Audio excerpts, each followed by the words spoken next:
السلام علیکم ورحمۃ اللہ وبرکاتہ۔ میری بات سنو، چاہے تم لڑکی ہو چاہے تم لڑکے ہو، پورے غور و فکر سے اور دل سے اور پوری سننا۔ تمہارے دل میں بھی گلے شکوے ہیں نا کہ کوئی نہیں ہے تمہارا؟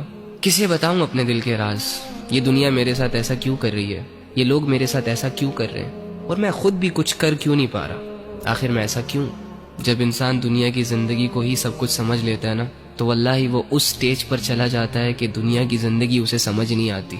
اینی ہاؤ، تو ایک کام کر، آج رات جب سب سو جائے نا، تو چھپکے سے اٹھنا، کسی کو کانوں کان خبر نہیں ہونی چاہیے، اور سب سے الگ تھلگ ہو کر جا نماز پکڑ، بچھا اور اس پر کھڑا ہو جا، ہاتھ باندھ، آنکھیں بند کر، امیجن کر کہ تیرا رب تیرے سامنے کھڑا ہے، وہ رب جس کا تو بندہ ہے، اور اسے اپنا سب کچھ مان، اور یہ تصور کر کہ آج میں اپنے رب کو اپنی حالت دکھانے آیا ہوں، آج میں اپنے رب سے اس دنیا کی شکایتیں کرنے آیا ہوں، آج میں اپنے رب سے دل کے راز بیان کرنے آیا ہوں۔ 2 رکعت نفل نماز پڑھ، اور نماز پڑھنے کے بعد جھولی پھیلا دے، ہاتھ اٹھا دے، بچھا دے خود کو، اور دل کی گہرائیوں سے پکار اپنے اس رب کو جو تیرے دل کے حال کو جانتا ہے، جو تب بھی تیرے ساتھ تھا جب دنیا تیرے ساتھ نہیں تھی، جو تب بھی تیرے ساتھ تھا جب دنیا تجھے جانتی نہیں تھی، اور جو آج بھی تیرے ساتھ ہے۔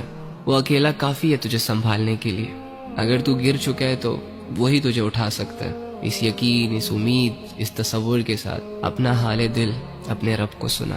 ایک آنسو کا قطرہ نکل آیا نا، یا تیری آنکھیں صرف نم ہو گئی، یا چلو اگر تمہیں صرف اتنا احساس ہو گیا کہ میں اللہ کے سامنے بیٹھا ہوں، میں اللہ ہی سے بات کر رہا ہوں، یقین کر کے اٹھنا کہ تیرا رب تجھ سے راضی ہے۔ اللہ کے سامنے کھڑے وہی ہوتے ہیں جن کو اللہ کی ضرورت ہوتی ہے۔ تو اللہ کے بندو، آپ کے مسئلے کس نے حل کرنے ہیں؟ عاملوں نے؟ کالے جادو والوں نے؟ کس نے کرنے آپ کے مسئلے حل؟ اللہ نے کرنے ہیں نا۔ تو اللہ کہاں ہے؟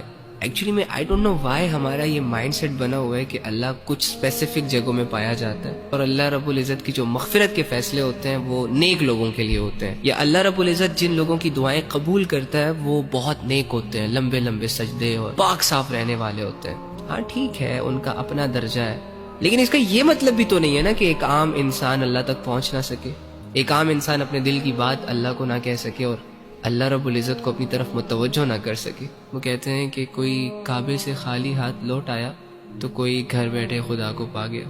آپ کو نہیں لگتا کہ جو کمزور ہوتے ہیں، جو عام لوگ ہوتے ہیں، جو مظلوم اور فقیر قسم کے لوگ ہوتے ہیں، جو خالی ہاتھ ہوتے ہیں، معاشرے کو زیادہ تر ترس انہی لوگوں پر آتا ہے؟ تو اگر آپ اپنے آپ کو یہ مان بیٹھے ہیں کہ ہم گنہگار ہیں، ہم بدکار ہیں، تو دوسری جانب یہ بھی تو یقین کر سکتے ہیں نا کہ اللہ رب العزت آپ کی طرف زیادہ رجحان کرے گا۔